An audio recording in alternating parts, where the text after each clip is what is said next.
ओम श्री हनुमते नमः। आप सभी का आपके अपनी चैनल आध्यात्मिक सागर में बहुत बहुत स्वागत है। आज मंगलवार को सुनिए हनुमान जी की कथा। एक नगर में एक वृद्धा रहती थी। उसका एक ही पुत्र था। उस वृद्धा की हनुमान जी पर बहुत गहरी आस्था थी। वह हर मंगलवार का व्रत रखती थी और हनुमान जी की पूजा आराधना करती थी। एक बार हनुमान जी ने अपनी भक्तिनी उस वृद्ध महिला की श्रद्धा का परीक्षण करने का विचार किया। हनुमान जी साधु का वेश धारण कर वृद्धा के घर गए और पुकारने लगे कि है कोई हनुमान भक्त जो हमारी इच्छा पूर्ण करे। तब आवाज उस वृद्धा के कान में पड़ी। पुकार सुनकर वृद्धा जल्दी से बाहर आई और साधु को प्रणाम कर बोली, आज्ञा महाराज। हनुमान वेशधारी साधु बोले, मैं भूखा हूँ, भोजन करूंगा, तुम थोड़ी सी जमीन लीप दो। वृद्धा दुविधा में पड़ गई। अंततः हाथ जोड़कर बोली, महाराज, लीपने और मिट्टी खोदने के अतिरिक्त आप कोई दूसरी आज्ञा दें, मैं अवश्य पूर्ण करूंगी। साधु ने 3 बार प्रतिज्ञा कराने के बाद कहा, तू अपने बेटे को बुला, मैं उसकी पीठ पर आग जलाकर भोजन बनाऊंगा। यह सुनकर वृद्धा घबरा गई, परंतु वह प्रतिज्ञाबद्ध थी। उसने अपने पुत्र को बुलाकर साधु को सौंप दिया। साधु वेशधारी हनुमान जी ने वृद्धा के हाथों से ही उसके पुत्र को पेट के बल लेटाया और उसकी पीठ पर आग लगवा दी। आग जलाकर दुखी मन से वृद्धा अपने घर में चली गई।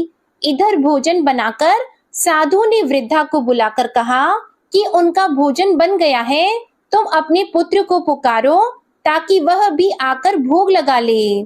इस पर वृद्धा बोली, उसका नाम लेकर मुझे और कष्ट न दें। लेकिन जब साधु महाराज नहीं माने तो वृद्धा ने अपने पुत्र को आवाज लगाई। वह अपनी माँ के पास आ गया और अपने पुत्र को जीवित देखकर वृद्धा को बहुत आश्चर्य हुआ। वह साधु के चरणों में गिर पड़ी। तब हनुमान जी अपने वास्तविक रूप में प्रकट हुए और वृद्धा को भक्ति का आशीर्वाद दिया।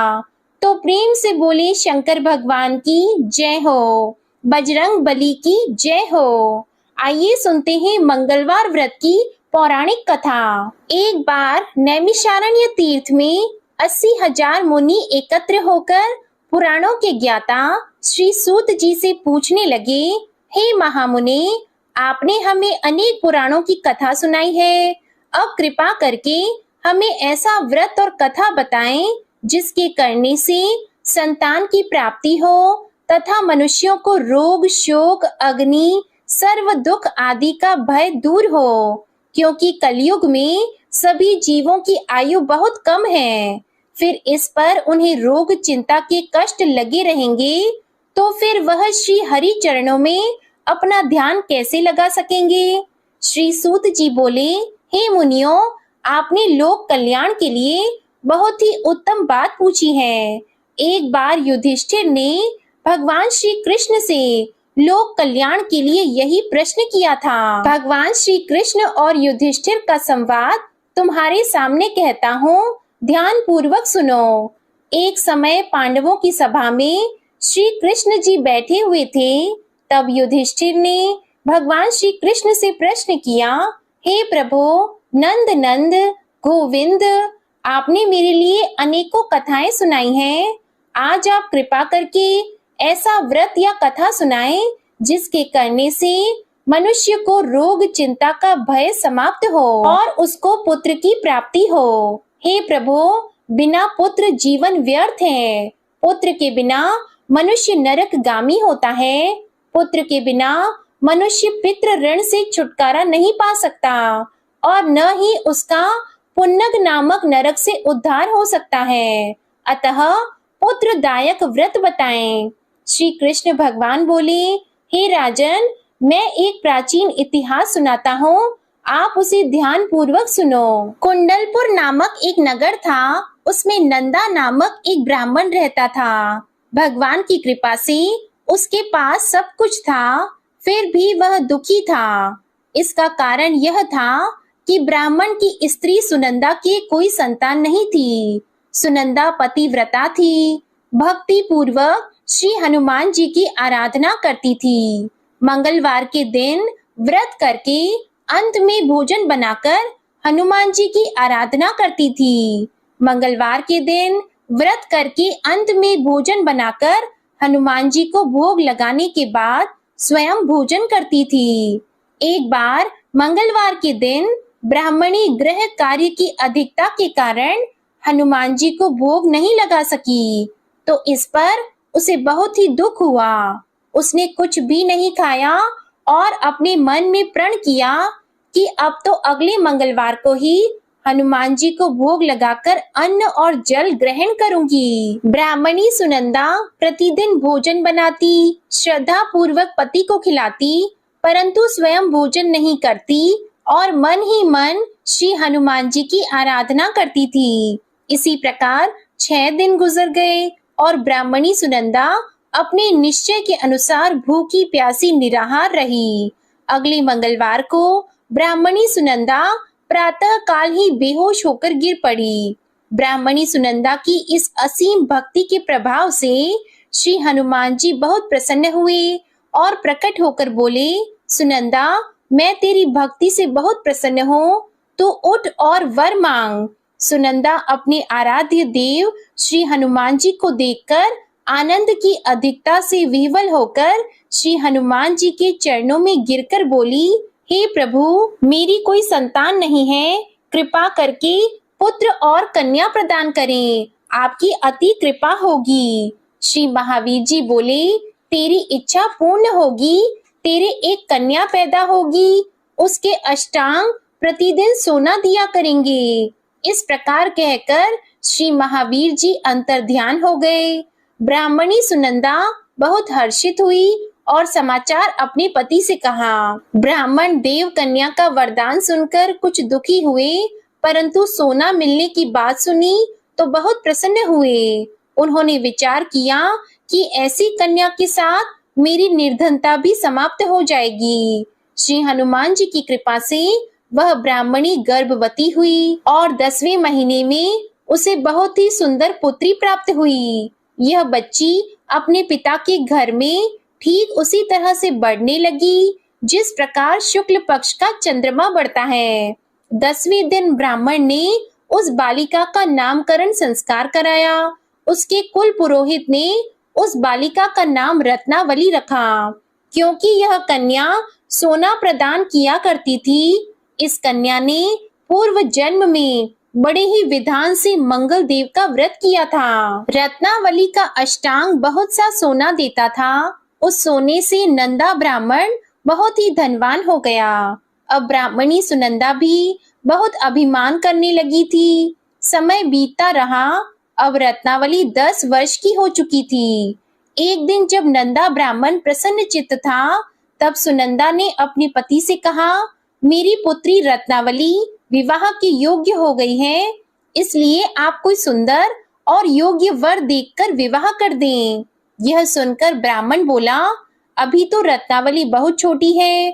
तब ब्राह्मणी बोली, शास्त्रों की आज्ञा है कि कन्या 8वें वर्ष में गौरी, 9 वर्ष रोहिणी, 10वें वर्ष में कन्या, इसके पश्चात रजस्वला हो जाती है।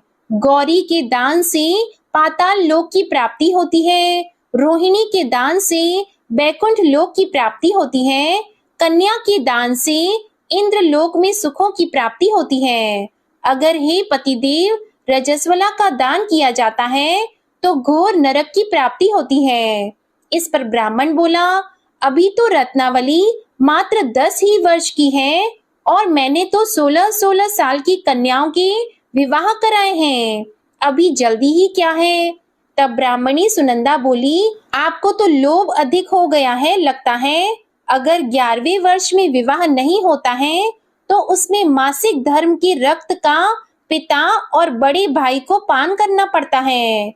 शास्त्रों में कहा गया है कि माता, पिता और बड़ा भाई रजस्वला कन्या को देखते हैं तो वह अवश्य ही नरकगामी होते हैं। तब ब्राह्मण बोला, अच्छी बात है, कल मैं अवश्य ही योग्य वर की तलाश में अपना दूत भेजूंगा। दूसरे दिन ब्राह्मण ने अपने दूत को बुलाया और आज्ञा दी कि जैसी सुंदर मेरी कन्या है वैसा ही सुंदर वर उसके लिए तलाश करो। दूत अपने स्वामी की आज्ञा पाकर निकल पड़ा। पंपई नगरी में उसने एक सुंदर लड़के को देखा। यह बालक एक ब्राह्मण परिवार का बहुत गुणवान पुत्र था। इसका नाम सोमेश्वर था।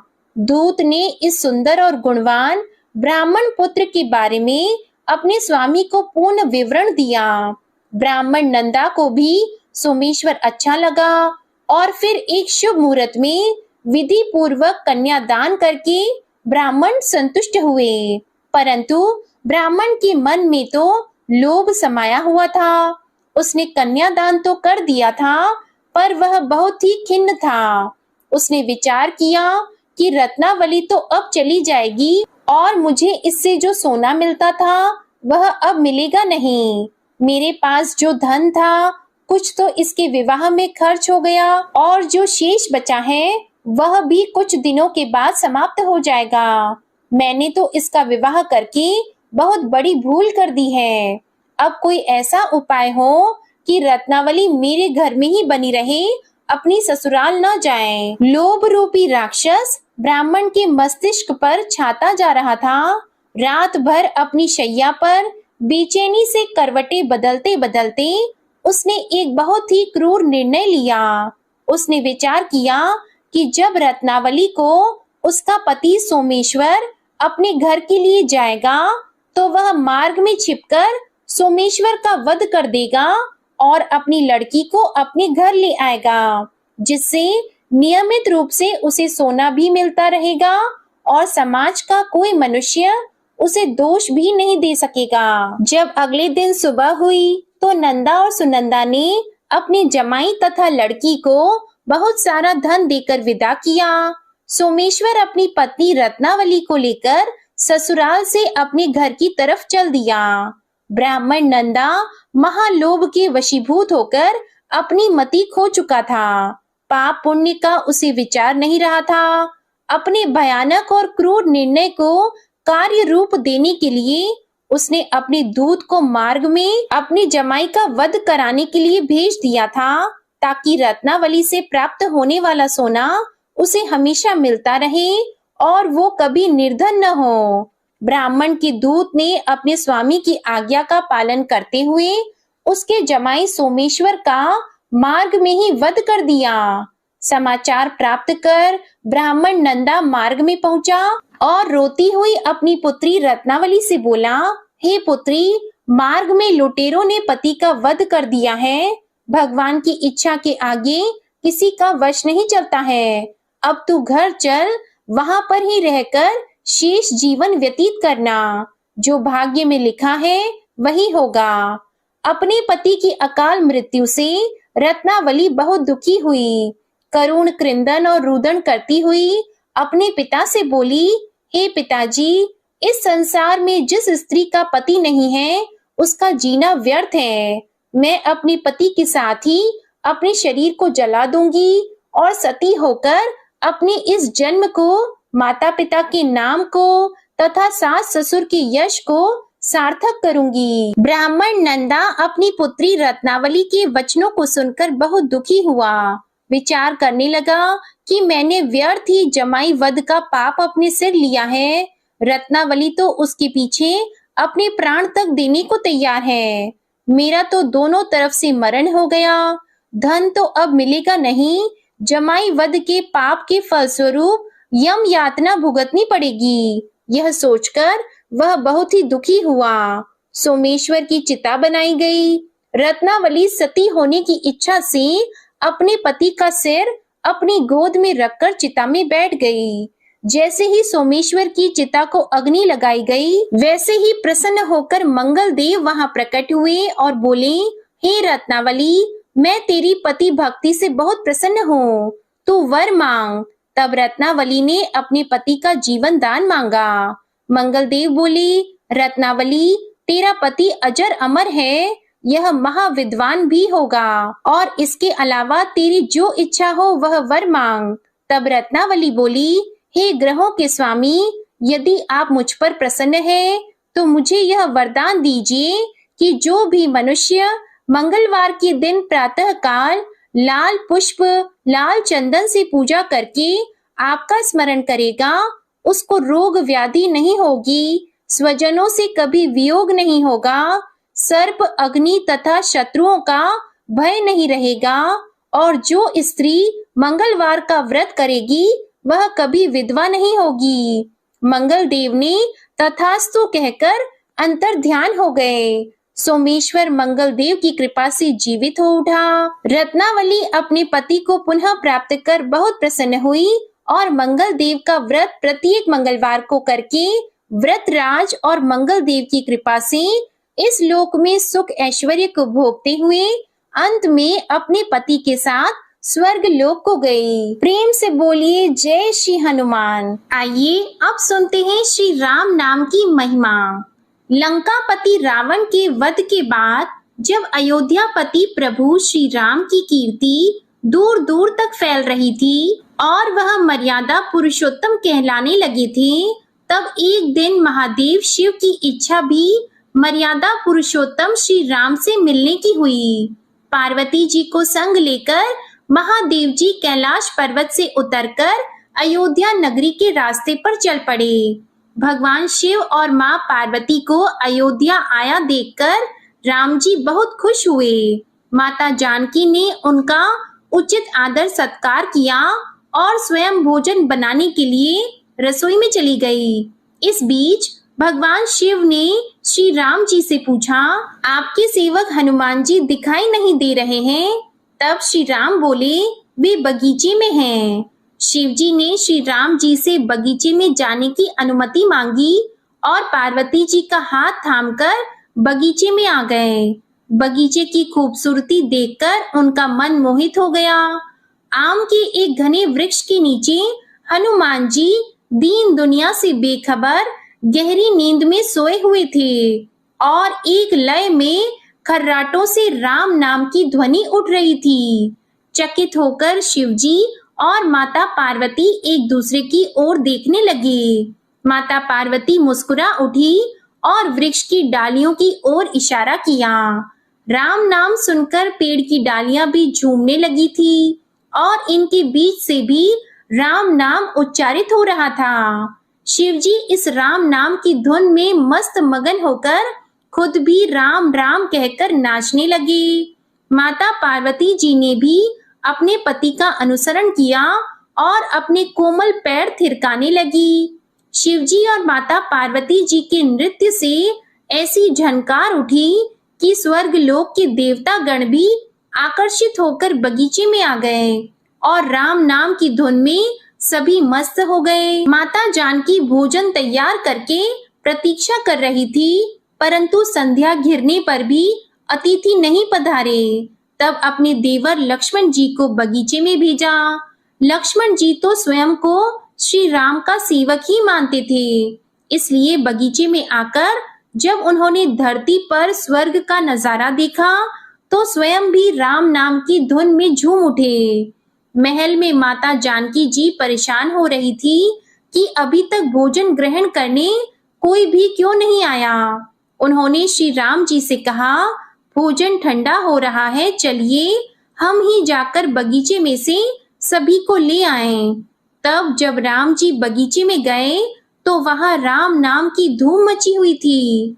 हनुमान जी गहरी नींद में सोए हुए थे और उनके खर्राटों से अभी तक राम नाम ही निकल रहा था। श्री राम भाव विह्वल हो उठे। राम जी ने हनुमान जी को नींद से जगाया और प्रेम से उनकी तरफ निहारने लगे।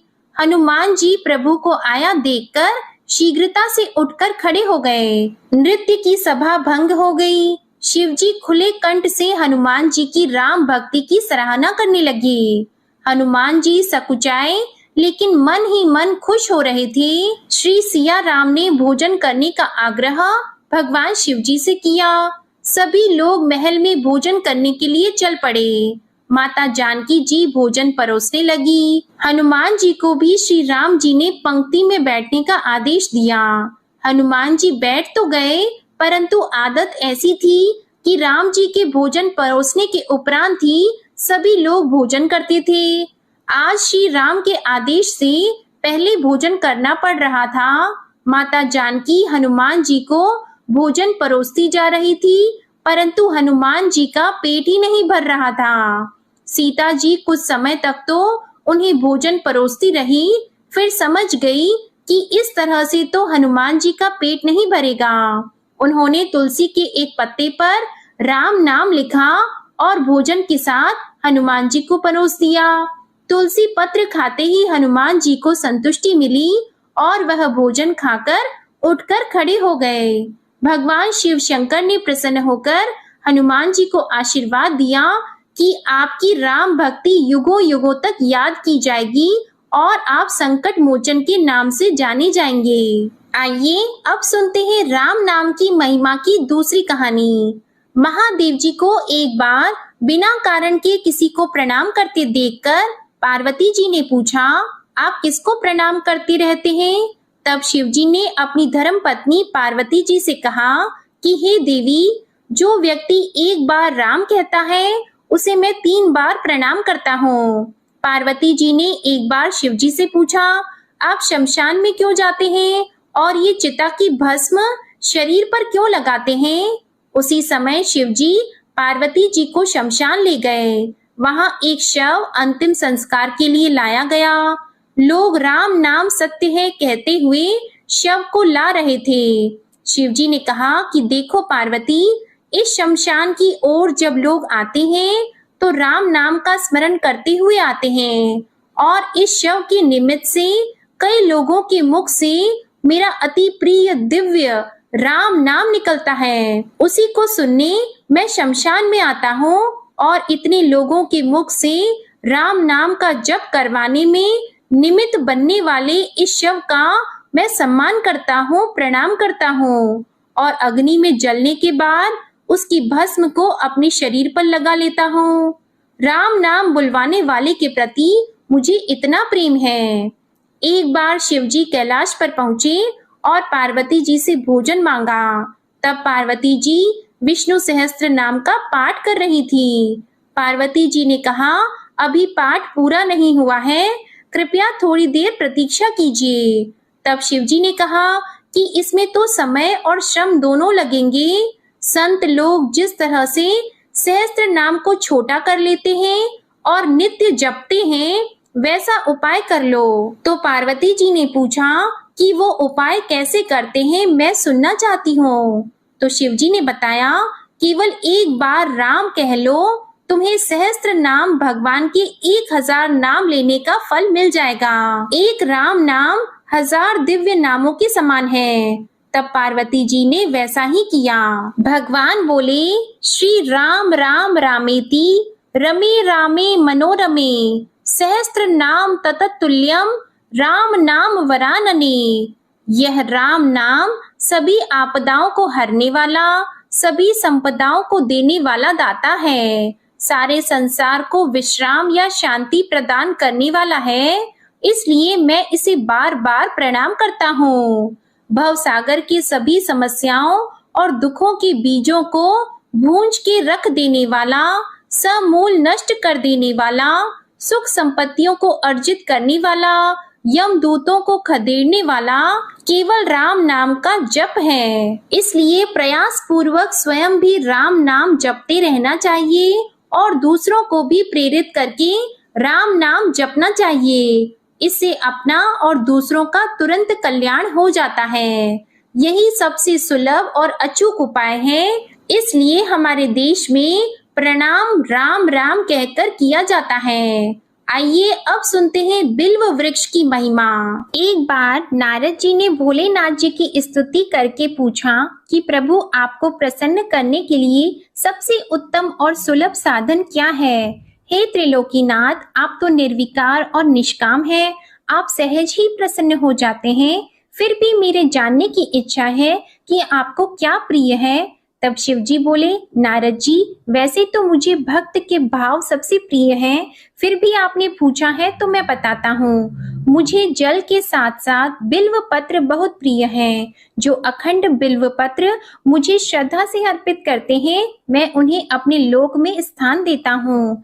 नारद जी भगवान शंकर और माता पार्वती की वंदना करके अपने लोक को चले गए। उनके जाने के पश्चात पार्वती जी ने शिव जी से पूछा कि हे प्रभु, मेरी ये जानने की बड़ी तीव्र इच्छा हो रही है कि आपको बेल पत्र इतने प्रिय क्यों हैं? कृपा करके मेरी जिज्ञासा को शांत कीजिए। तब शिव जी बोले, हे शिवे, बिल्व के पत्ते मेरी जटा के समान हैं। उसका त्रिपत्र यानी 3 पत्ते ऋग्वेद, यजुर्वेद और सामवेद हैं। शाखाएं समस्त शास्त्र का स्वरूप है। बिल्व वृक्ष को आप पृथ्वी का कल्प वृक्ष समझें, जो ब्रह्मा, विष्णु और शिव स्वरूप है। हे पार्वती, स्वयं महालक्ष्मी जी ने शैल पर्वत पर बिल्व वृक्ष रूप में जन्म लिया था। इस कारण भी बेल का वृक्ष मेरे लिए अति प्रिय है। महालक्ष्मी जी ने बिल्व का रूप धरा, ये सुनकर पार्वती जी कौतूहल में पड़ गईं और पार्वती जी कौतूहल से उपजी जिज्ञासा को रोक न पाईं। उन्होंने पूछा, देवी लक्ष्मी ने आखिर बिल्व वृक्ष का रूप क्यों लिया? आप ये कथा विस्तार से कहें। तब भोलेनाथ ने देवी पार्वती जी को कथा सुनाना आरंभ किया। हे देवी, सतयुग में ज्योति रूप में मेरे अंश का रामेश्वर लिंग था। ब्रह्मा आदि देवों ने उसका विधिवत पूजन अर्चन किया था। इसका परिणाम ये हुआ कि मेरे अनुग्रह से वाणी देवी सबकी प्रिय हो गई। वे भगवान विष्णु को सतत प्रिय हो गई। मेरे प्रभाव से भगवान केशव के मन में वाग देवी के लिए जितनी प्रीति उत्पन्न हुई, वह स्वयं लक्ष्मी जी को नहीं भाई। लक्ष्मी देवी का श्री हरि के प्रति मन में कुछ दुराव पैदा हो गया। वह चिंतित और रुष्ट होकर चुपचाप परम उत्तम श्रीशैल पर्वत पर चली गईं। वहां उन्होंने तप करने का निश्चय किया और उत्तम स्थान का चयन करने लगी। महालक्ष्मी ने उत्तम स्थान का निश्चय करके मेरे लिंग विग्रह की उग्र तपस्या प्रारंभ की। उनकी तपस्या कठोरतम होती जा रही थी। हे परमेश्वरी, कुछ समय के बाद महालक्ष्मी जी ने मेरे लिंग विग्रह से थोड़ा ऊर्ध्व में एक वृक्ष का रूप धारण कर लिया। अपने पत्तों और पुष्प द्वारा निरंतर मेरा पूजन करने लगी। इस तरह महालक्ष्मी जी ने लाखों वर्षों तक घोर आराधना की। अंततः उन्हें मेरा अनुग्रह प्राप्त हुआ। मैं वहां प्रकट हुआ और देवी से इस घोर तप की आकांक्षा पूछकर वर देने को तैयार हुआ।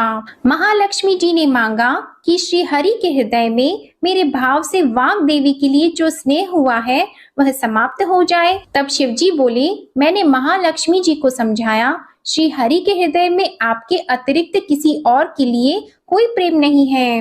वाग देवी के प्रति उनका प्रेम नहीं अपितु श्रद्धा है। यह सुनकर लक्ष्मी जी प्रसन्न हो गईं और पुनः श्री विष्णु के हृदय में स्थित होकर निरंतर उनके साथ विहार करने लगी। हे पार्वती, महालक्ष्मी के हृदय का एक बड़ा विकार इस प्रकार दूर हो गया।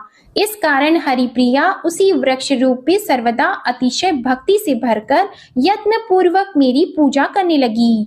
हे पार्वती, इसी कारण विश्व का वृक्ष, उसके पत्ते, फल, फूल आदि मुझे बहुत प्रिय हैं। मैं निर्जन स्थान में बिल्व वृक्ष का आश्रय लेकर रहता हूँ। बेल वृक्ष को सदा सर्व तीर्थ में एवं सर्व देवमय मानना चाहिए। बिल्व पत्र, बिल्व फूल, बिल्व वृक्ष अथवा बिल्व काष्ठ के चंदन से जो मेरा पूजन करता है वह भक्त मेरा अति प्रिय है। बिल्व वृक्ष को शिव के समान ही समझो। वह मेरा शरीर है जो बिल्व पर चंदन से मेरा नाम अंकित करके मुझे अर्पण करता है। मैं उसे सभी पापों से मुक्त करके अपने लोक में स्थान देता हूँ। हे देवी, उस व्यक्ति को स्वयं लक्ष्मी जी भी नमस्कार करती है जो मेरा पूजन करते हैं। जो बिल्व मूल में प्राण छोड़ता है उसको रुद्र देह प्राप्त होता है और ऐसे मनुष्य पर सदैव ही माता लक्ष्मी की कृपा रहती है और साथ ही साथ भगवान नारायण की कृपा भी उन पर सदैव बनी रहती है। प्रेम से बोलिए भगवान शिव और माता पार्वती की जय। आइए अब सुनते हैं मंगलवार को सुनी जाने वाली मंगला गौरी माता की पौराणिक कथा। कुरु देश में श्रुत कीर्ति नामक एक विद्वान, कीर्तिशाली, शत्रुओं का नाश करने वाला, 64 कलाओं का ज्ञाता, तथा धनुर्विद्या में कुशल राजा हुआ था।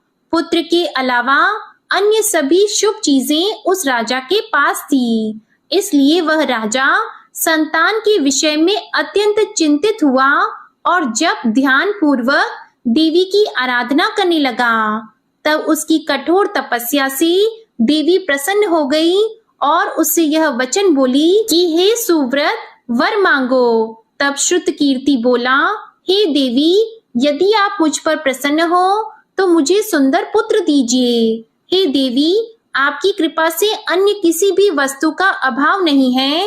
तब उसका यह वचन सुनकर पवित्र मुस्कान वाली देवी ने कहा, राजन, तुमने अत्यंत दुर्लभ वर मांगा है, फिर भी कृपावश मैं तुम्हें अवश्य दूंगी। किंतु हे राजन, सुनिए, यदि परम गुण पुत्र चाहते हो तो वह केवल 16 वर्ष तक जीवित रहेगा, और यदि रूप तथा विद्या से पुत्र चाहते हो तो दीर्घ जीवी होगा। देवी का यह वचन सुनकर राजा चिंतित हो उठा और पुनः अपनी पत्नी से परामर्श करके उसने गुणवान तथा सभी शुभ लक्षणों से संपन्न 16 वर्ष की आयु वाला पुत्र मांगा। तब देवी ने भक्ति संपन्न राजा से कहा, हे नृपनंदन, मेरे मंदिर के द्वार पर आम का वृक्ष है, उसका एक फल लाकर मेरी आज्ञा से अपनी पत्नी को उसे भक्षण हेतु प्रदान करो, जिससे वह शीघ्र ही गर्भ धारण करेगी, इसमें संदेह नहीं है। प्रसन्न होकर राजा ने वैसा ही किया और उसकी पत्नी ने गर्भ धारण कर लिया।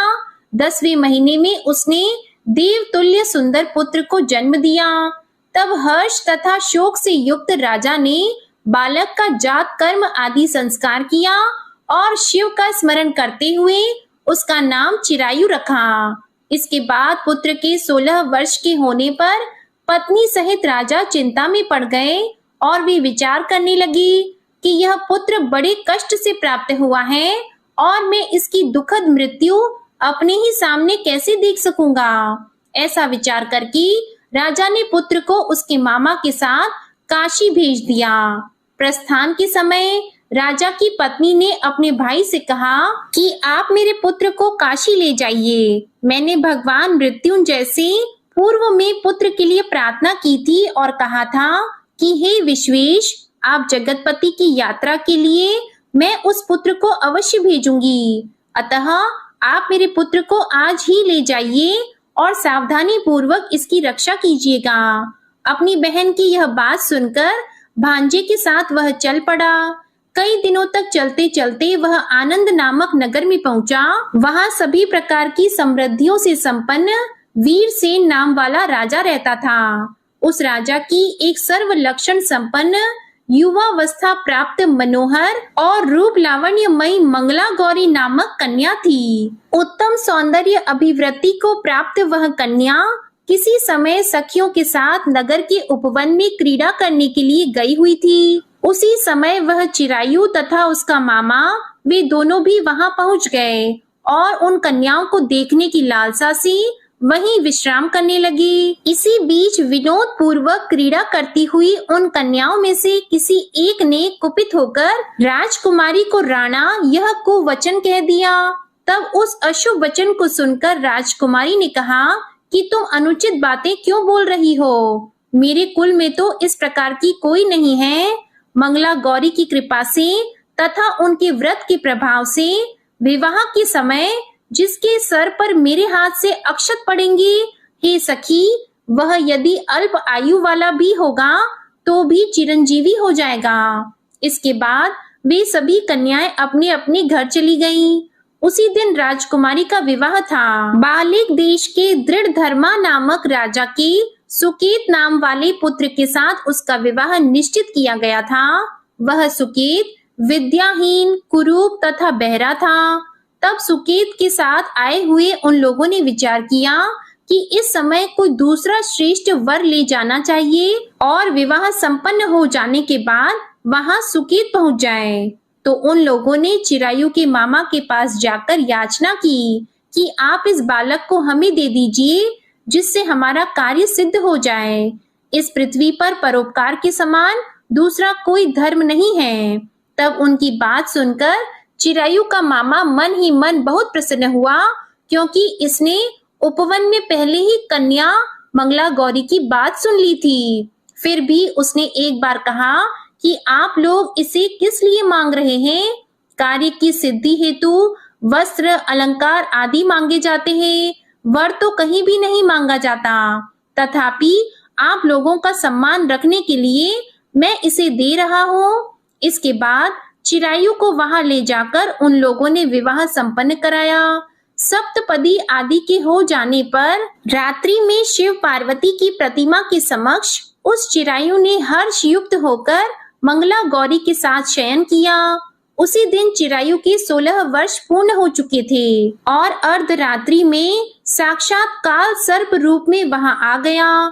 इसी बीच संयोगवश राजकुमारी जाग गई।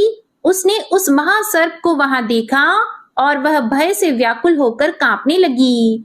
तभी उस कन्या ने धैर्य धारण किया, 16 उपचारों से सर्प की पूजा की और पीने के लिए उसे दूध दे दिया। उसने दीनता भरी वाणी में उस सर्प की प्रार्थना की और स्तुति की। मंगला गौरी प्रार्थना करने लगी कि मैं उत्तम व्रत को करूंगी जिससे मेरे पति जीवित रहें। यह जिस तरह से चिरकाल तक जीवित रहें, आप वैसा कीजिए। इतने में सर्प वहां स्थित एक कमंडल में प्रवेश कर गया और उस मंगला गौरी ने अपनी कंचुकी से उस कमंडल का मुंह बांध दिया। इसी बीच उसका पति अंगड़ाई लेकर जाग गया और अपनी पत्नी से बोला, हे प्रिये, मुझे भूख लगी है। तब वह अपनी माता के पास जाकर खीर, लड्डू आदि ले आई और उसके द्वारा दिए भोज्य पदार्थ को उसने प्रसन्न मन होकर खाया। भोजन के बाद हाथ धोते समय उसके हाथ से अंगूठी गिर पड़ी। तांबूल खाकर वह पुनः सो गया। उसके बाद मंगला गौरी कमंडल को फेंकने के लिए जाने लगी। विधि की कैसी गति है कि उस कमंडल में से बाहर की ओर जगमग करती हुई हार कांति को देखकर वह आश्चर्यचकित हो गई। घट में स्थित उस हार को उसने अपने कंठ में धारण कर लिया। इसके बाद कुछ रात शेष रहते ही चिरायु का मामा आकर उसे ले गया। इसके बाद वर पक्ष के लोग सुकेत को वहां ले आए। उसे देखकर मंगला गौरी ने कहा कि यह मेरा पति नहीं है। तब उन सभी ने उससे कहा कि हे शुभे, तुम यह क्या बोल रही हो? यहाँ तुम्हारा कोई परिचायक हो तो उसे हम लोगों को बताओ। मंगला गौरी बोली, जिसने रात में 9 रत्नों से बनी अंगूठी दी है, उसकी अंगुली में इसे डालकर परिचायक निशानी देख ले। मेरे पति ने रात्रि में मुझे जो हार दिया था, उसके रत्नों का समुदाय कैसा है, उस बात को ये बताएं। ये तो कोई अन्य ही है। इसके अलावा रात में परस्पर भाषण तथा भोजन आदि जो कुछ किया गया था, उसे भी यह बता दें, तब यह निश्चय ही मेरे पति हैं। इस प्रकार उसका वचन सुनकर सभी ठीक है कहने लगे, किंतु जब एक भी बात ना मिली, तब सभी ने सुकेत को उसका पति होने से निषिद्ध कर दिया और वर पक्ष वाले जिस तरह से आए थे उसी तरह से चले गए। उसके बाद अपने वंश को बढ़ाने वाली महान यश से संपन्न तथा परम मनस्वी मंगला गौरी के पिता ने अन्न पान आदि का सत्र चलाया। उन्होंने वर पक्ष का वृतांत कानों कान सुन लिया कि स्वरूप से कुरूप होने के कारण लोगों के द्वारा किसी अन्य को वर के रूप में आदर पूर्वक लाया गया था। तब उन्होंने अपनी कन्या को पर्दे के भीतर बिठा दिया। उसके बाद 1 वर्ष बीतने पर यात्रा करके चिरायु अपने मामा के साथ यह देखने आया कि विवाह के बाद वहां क्या हुआ। तब भीतर से उसे देखकर वह मंगला गौरी अत्यंत प्रसन्न हुई और माता पिता से बोली कि मेरे पति आ गए हैं। तब राजा ने अपने स्वजनों को बुलाकर पूर्व में कहे गए सभी परिचायकों को निशानी को देकर मंद मुस्कान वाली अपनी कन्या चिरायु को सौंप दी। राजा ने शिष्ट जनों को साथ लेकर विवाह का उत्सव कराया। इसके बाद राजा वीरसेन ने वस्त्र, आभूषण आदि, सेना, घोड़े, रथ और अन्य भी बहुत सी सामग्रियां देकर उन्हें विदा किया। उसके बाद कुल को आनंदित करने वाला वह चिरायु पत्नी तथा मामा को साथ लेकर सेना के साथ अपने नगर पहुंचा। लोगों के मुख से उसे आया हुआ सुनकर उसके माता पिता को विश्वास नहीं हुआ। उन्होंने सोचा कि प्रारब्ध अन्यथा कैसे हो सकता है।